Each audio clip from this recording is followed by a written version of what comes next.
My name's Anna Robertson. I live in Inverness and I'm grew up in Dingwall. I'm currently working for the NHS for cancer trials. Yeah, so I was diagnosed when I was 37, so I'm 43 now. And it was back in 2018, kind of the end. I'd found a lump one day when I was checking myself, and it was triple negative breast cancer, which is a little bit more aggressive. So yeah, the whole kind of world changed a bit. I'd had a long time to consider my surgery options, like reconstruction wise, which a lot of women don't get. And I kind of in a weird way appreciate the time that I had, because it gave me a chance to actually look down different avenues of what suited me and my body type and what the risks were. So I decided in the end to go for an immediate reconstruction with implants. In April I had my surgery and I had the reconstruction, and one of the breasts just didn't heal. And then October 2020 I got my first date for my first surgery to start regrowing the boob, and I kind of went down. It's a fat filler. I went down and I did it, and I realised that it then took me another 6 months to almost recover from that surgery, and I'd lived flat by that point on that side for so long that I just went, nah, it's not for me. I just want to be well. I just want to enjoy my life.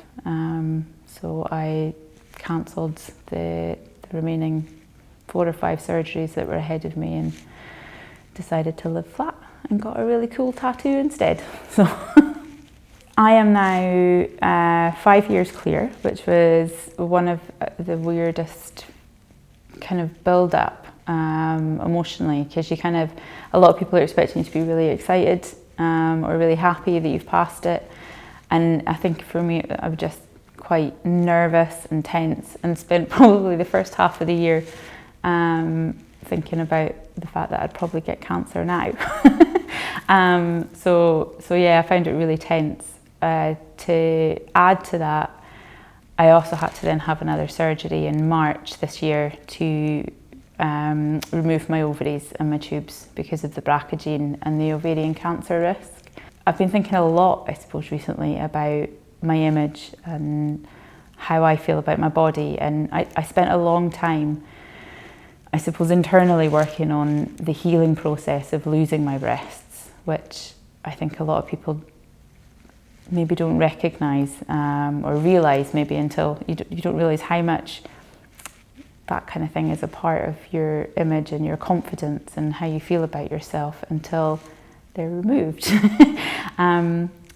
So yeah, I think it's been a long process, and I have down days even now and insecurities even now, but I am, I think, a lot more confident. I can look at myself in the mirror and feel happy. It doesn't bother me.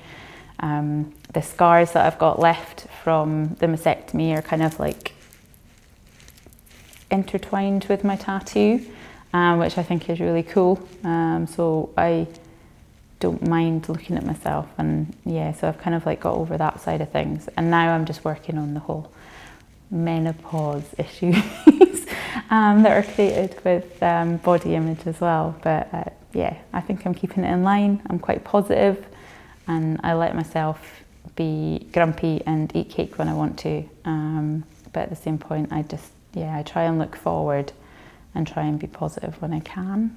I'm taking part in Catwalk for a Cause because obviously it's an amazing charity event. I've heard friends over the years talking about it. I always really wanted to go. And I'd mentioned this to my friend Penny, and I kind of thought that she was going to give me a shout out for tickets, and instead she gave me a shout out to be part of it. So that was absolutely terrifying. I obviously said yes. I think it's really important, the kind of journey that I've been on myself, finding something like this that can really empower women and men and anybody that's been through or affected by cancer. I think is making it a positive experience in any type of form is amazing.